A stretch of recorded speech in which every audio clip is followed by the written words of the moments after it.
Bonjour Bruxelles, l'invité de 8h15. BX1.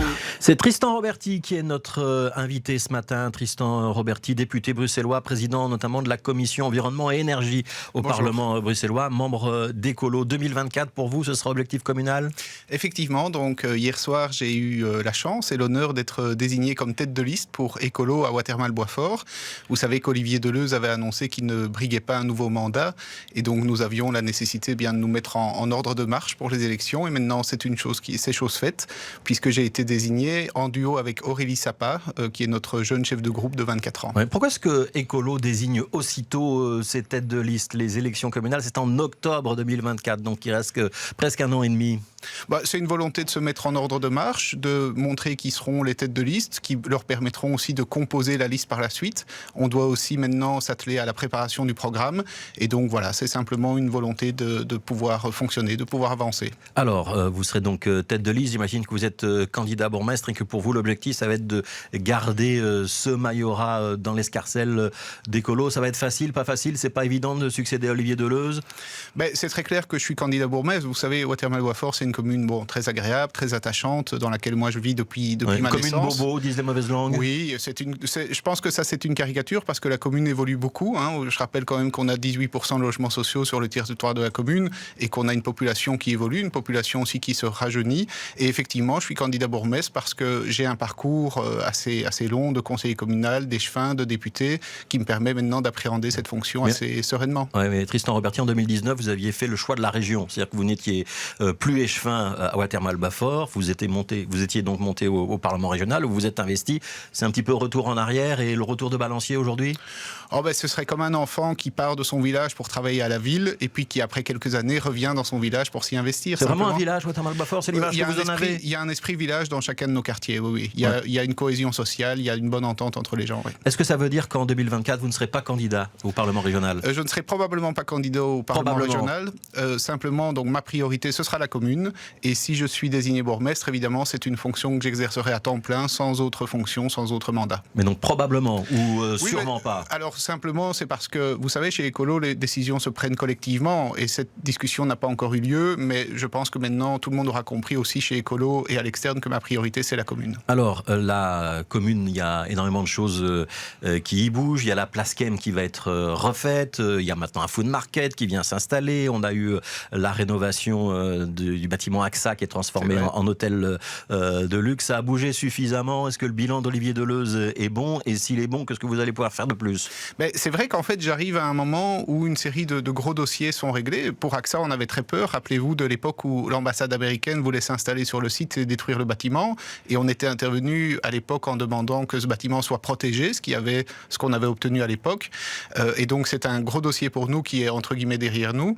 C'est le cas aussi pour la Place Kem. Ça a mis un peu de temps, mais maintenant, le chantier est en cours. Et donc, je pense qu'il reste quelques enjeux, notamment la rénovation de l'église Saint-Hubert, notamment poursuivre aussi les projets de développement. Qu'est-ce qu'on va faire à l'église logement. Saint-Hubert ? On va juste la rénover ? Non, l'église Saint-Hubert, le projet, c'est de la transformer en une série de logements. D'ailleurs, un projet qui est introduit pour une quarantaine de logements dans l'église. Ouais, le champ d'écailles, parce qu'on en a quand même beaucoup parlé sur Watermal-Boisfort. Olivier Deleuze s'est opposé à la construction de logements. En tout cas, il a freiné relativement fort. On y installe finalement des modulaires pour accueillir des réfugiés ukrainiens. Vous allez continuer à vous opposer à des constructions de logements sur ce site-là ou pas ? Alors nous, on ne s'est jamais opposé aux constructions de logements et d'ailleurs, on a mené toute une série de projets de logements publics dans la commune. La question, c'était, est-ce que c'est sur cette parcelle qu'il faut les faire, puisque dans le quartier concerné, on a d'autres parcelles disponibles. C'est une parcelle qui appartient quand même à la région. Et avec l'idée que c'est le logis Floréal qui doit y installer quand même des logements. Donc nous, on a toujours voulu dézoomer, regarder les choses à l'échelle du quartier et se dire il y a d'autres terrains disponibles. Et comme le champ d'écailles accueille un projet d'agriculture urbaine et de cohésion sociale qui est important pour la commune, essayons de préserver autant que possible le champ d'écailles et de prévoir les logements sur d'autres terrains disponibles dans le quartier et donc d'avoir une vue d'ensemble à l'échelle du quartier. Et ça, pour le moment, la SLRB n'a pas été... Mais ça veut dire que vous allez continuer à vous opposer à la SLRB CLRB? Nous opposer, on va continuer, on espère pouvoir se remettre autour de la table et on espère pouvoir avoir cette vision globale à l'échelle du quartier de manière à pouvoir diminuer la pression sur le champ d'écailles. Ouais. Et il y a d'autres terrains, le terrain Tritoma, le mais terrain est-ce que c'est pas Triton-Nymphe. normal qu'un terrain qui appartient à un propriétaire, ce propriétaire, s'il souhaite y construire des logements, il puisse le faire? Alors, Parce que c'est quand même une occupation à titre temporaire et gratuite pour les amis du champ d'écailles. entre-temps, il y a eu une concession sur 10 ans, tout ça a été un petit peu... Et donc, effectivement, la SLRB a des droits, la commune a des droits aussi, puisque la commune est quand même responsable de toute une série de choses, doit rendre des avis et peut aussi mener des recours si nécessaire.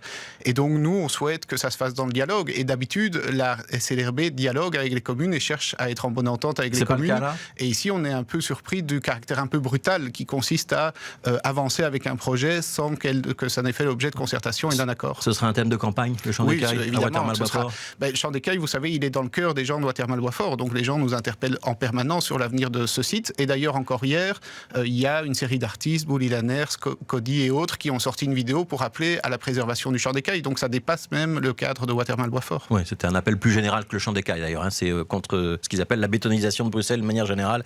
On parlait aussi de la friche Josaphat, je pense, dans cet appel vidéo. Je reviens au Parlement bruxellois, Tristan Roberti, parce que vous avez présidé une commission délibérative sur le bruit. Elle a peut-être fait un peu moins de bruit que les commissions délibératives précédentes, sans mauvais jeu de mots. C'est quoi les conclusions de cette commission délibérative où je rappelle qu'il y a des parlementaires, mais aussi des citoyens tirés au sort? C'est une vraie inquiétude, le bruit en région bruxelloise. Oui, et est-ce qu'on a des solutions pour faire baisser cette nuisance? Mais donc, plusieurs messages qui ont été portés par les recommandations. Le message d'un besoin d'une réglementation plus claire sur le bruit et donc d'une capacité pour les administrations aussi de réagir lorsqu'il y a des problèmes.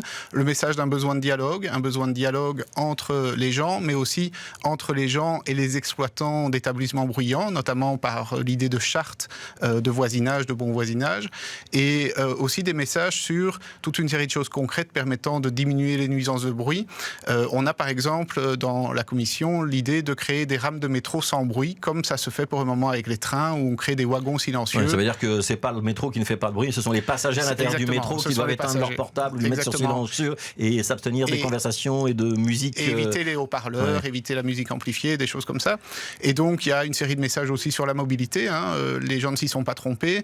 Et puis plus fondamentalement, ce qui a beaucoup intéressé les citoyens, c'est la question des impacts sur la santé. Il y a plusieurs médecins qui sont venus à la commission délibérative et la plupart des citoyens ne se rendaient pas compte des impacts sur la santé, donc une demande de plus forte sensibilisation. Ouais, c'est quoi la plus grosse nuisance sonore aujourd'hui en région bruxelloise, mais en général, et à Watermal-Boisfort en particulier? Ce sont les scooters, ce sont les automobiles, ce sont les boîtes de nuit, ou c'est le survol de Bruxelles par les avions? La plus grosse nuisance sonore, c'est évidemment le bruit du trafic routier. Ça, c'est incontestable. Actuellement, c'est ça. Donc, c'est ça sur lequel il faut agir, par la sortie progressive des moteurs thermiques, par la manière dont on aménage les voiries, et aussi en fixant des seuils, en fait, des maxima de bruit que les véhicules peuvent produire. Et ça, c'est une demande de la commission délibérative. Merci Tristan Roberti, merci d'avoir été notre invité ce matin. Juste après la pub, ce sera votre pause musicale. C'est un choix un petit peu particulier parce que c'est un extrait d'une bande originale de film que vous avez choisi. Vous pouvez nous en dire plus? C'est Soul qu'on va entendre. C'est Soul, donc c'est une chanson qui dit il est trop tôt pour considérer qu'il est trop tard.